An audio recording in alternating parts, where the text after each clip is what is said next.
tema 2 tipos de estudios epidemiológicos. Observación directa de grupos de poblaciones. Es necesario desarrollar estrategias muestrales y de medición que permitan estudiar subgrupos de población.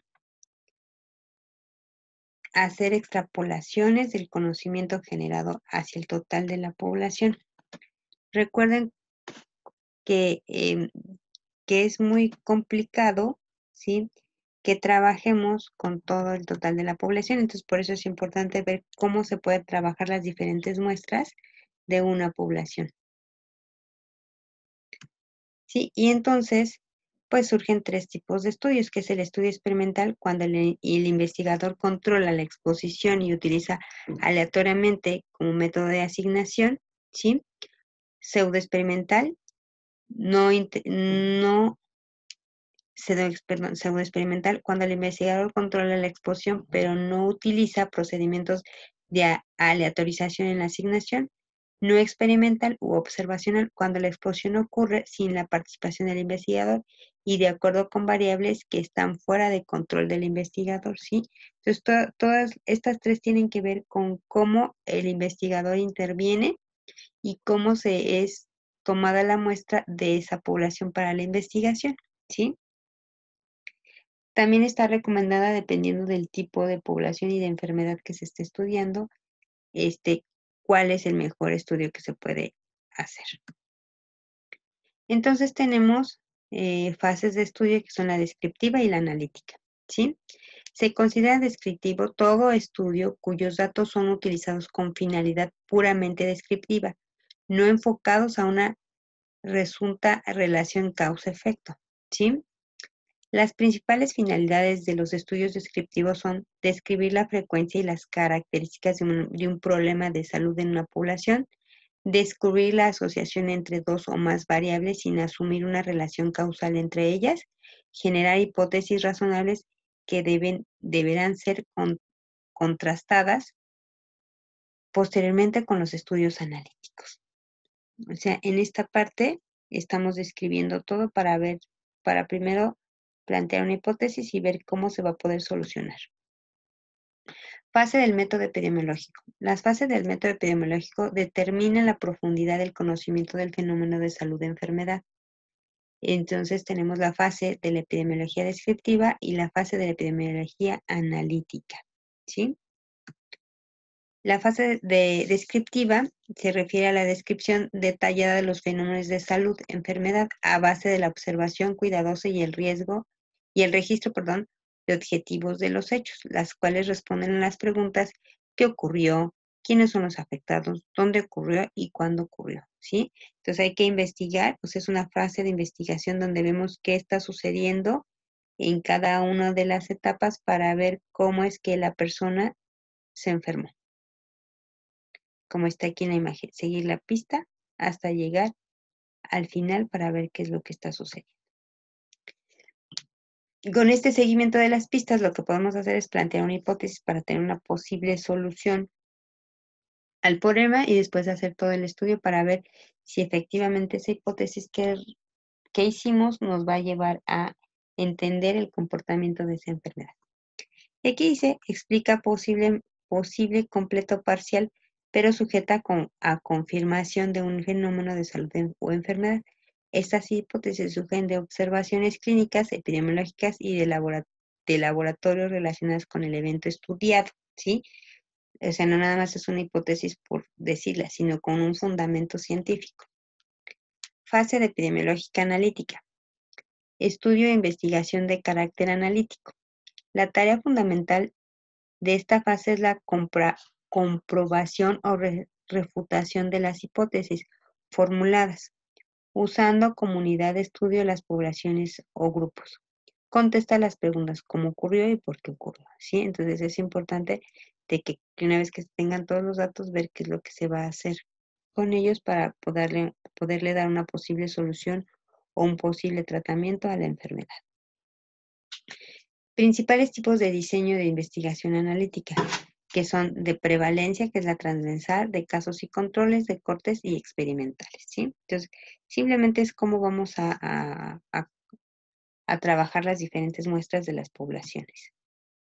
Tipos de estudios observacionales. El factor de estudio no es asignado por el investigador, sino que estos se limitan a observar, medir y analizar determinadas variables sin ejercer un control directo en la intervención. O sea, solamente estamos viendo qué es lo que está pasando con esos pacientes que tienen esa enfermedad sin intervenir y obteniendo datos. Estudios observacionales pueden ser estudios de cortes y estudios de casos y controles. Los estudios de corte son aquellos estudios cuyos grupos de investigación se realizan en función de la exposición al factor de estudio.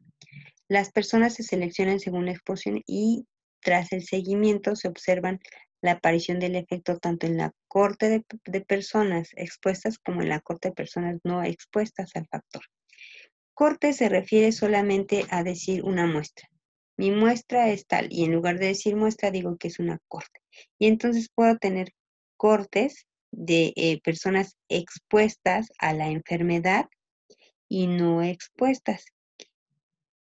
O sea, perdón, personas expuestas a la enfermedad que se enfermaron y que no se enfermaron.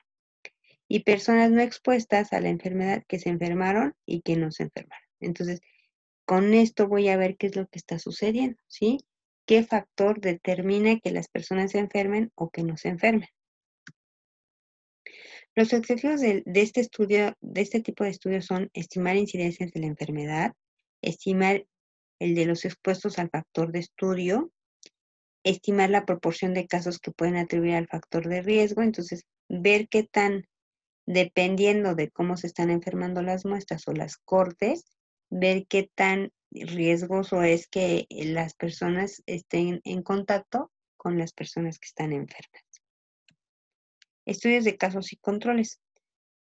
Son aquellos en los que el criterio de formación del grupo de estudios es la presencia de la enfermedad o el efecto. Las personas se seleccionan según el efecto, o sea, la enfermedad, y se busca cuántos de ellos tenían relación con la exposición. En los estudios de caso y control, la selección de la población a estudiar se hace en función de la enfermedad, eligiéndose un grupo de individuos que tienen la enfermedad, casos y otros sin la enfermedad, que serían controles, ¿sí? Entonces tenemos, y es muy similar al anterior, tenemos los casos y los controles. Los casos son las personas que están expuestas a la enfermedad y los que no están expuestos. Y los de control son los que están expuestos a la enfermedad y no expuestos. Entonces, lo que estamos viendo, si se dan cuenta, es muy similar al anterior, es ver cómo, pero con un grupo controlado. A lo mejor el grupo controlador tiene características específicas los individuos y entonces voy a ver qué pasa con esas personas que tienen las características específicas, mientras que el de casos pues es una persona que se enfermó y no tiene las características que yo estoy buscando, ¿sí? Por ejemplo, analizar en un grupo de niños con leucemia la exposición anterior a radiaciones comparando con la exposición a radiaciones de un grupo de niños sin leucemia. O sea, comparar, tener niños que se les dio una radiación y les provocó leucemia y tener niños que se les tuvieron una radiación y que no tuvieron leucemia. ¿Qué es lo que está pasando? ¿Qué es lo que pasa para que estos niños tengan leucemia o no la tengan? ¿Sí? El objetivo de este tipo de estudios es estimar el riesgo de padecer un determinado problema de salud asociado a la presencia de una exposición previa, que era lo que estábamos diciendo, tener un grupo control. Estudios transversales. Los estudios en los que se examina la relación entre la enfermedad y una serie de variables en una población determinada y en un momento de tiempo. Por ejemplo, estudiar la frecuencia de dolores de rodillas en las población de niños con obesidad, ¿sí? Es decir, la presencia de la enfermedad y la exposición se observa simultáneamente, lo que dificulta la interpretación de causa-efecto. Por esta razón, los estudios transversales son por definición descriptivos, o sea, describen qué es lo que está pasando. Los estudios transversales pueden también describir características o grados de enfermedad. Por ejemplo, un estudio de prevalencia de obesidad y sobrepeso en poblaciones escolares de una localidad determinada, o bien examinar la relación entre diferentes variables en una población definida en un momento de tiempo determinado. Por ejemplo, en un grupo de escolares, la relación entre género, peso, talla, índice de masa corporal, nivel socioeconómico, etcétera, ¿sí? Entonces, como ven aquí, tengo mi muestra aquí en el estudio transversal tengo mi muestra y voy eligiendo los que creo que son los que me van a ayudar para ver, ¿sí?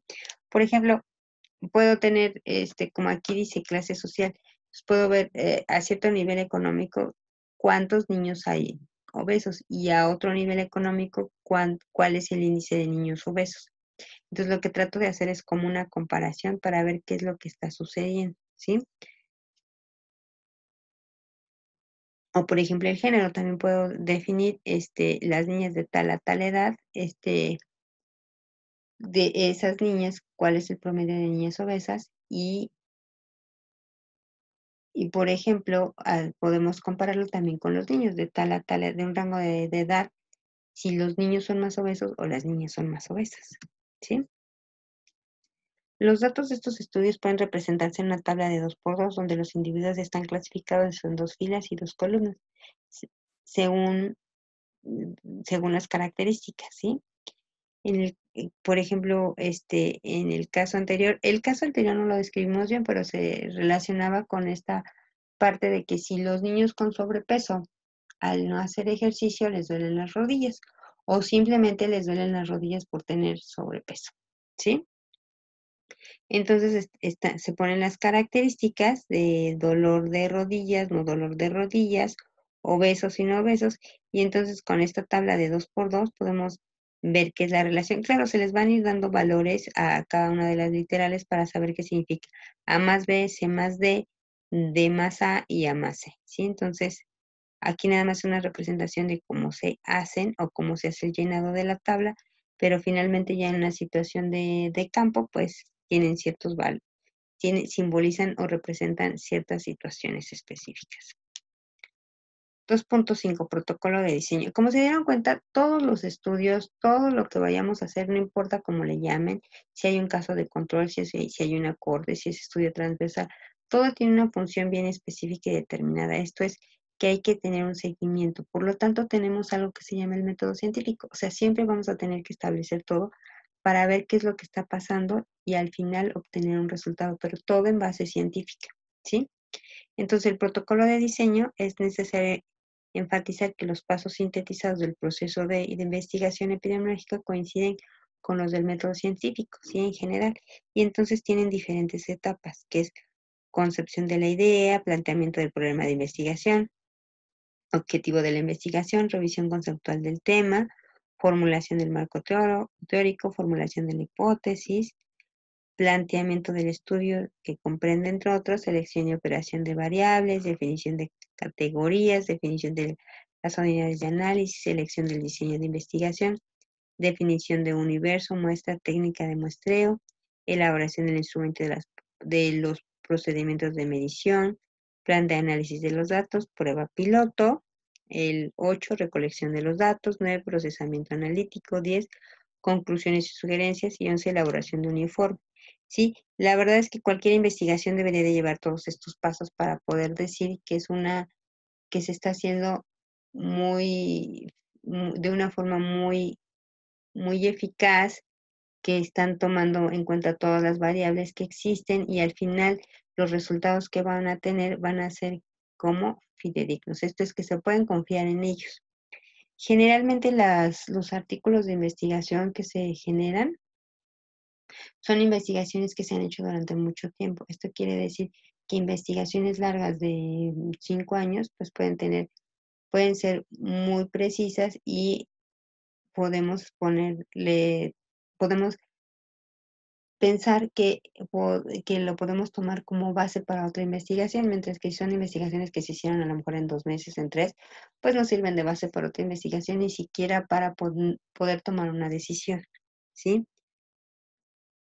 Con esto, van a tener que resolver el cuestionario 2, las respuestas están en el documento. Resolver la actividad 2, que es ver un videito muy chiquito, responder estas preguntitas, y una vez que hagan el cuestionario de la actividad, pues, lo guardan en formato PDF y lo suben a la plataforma de Brightspace para que tengan la evaluación del día de hoy.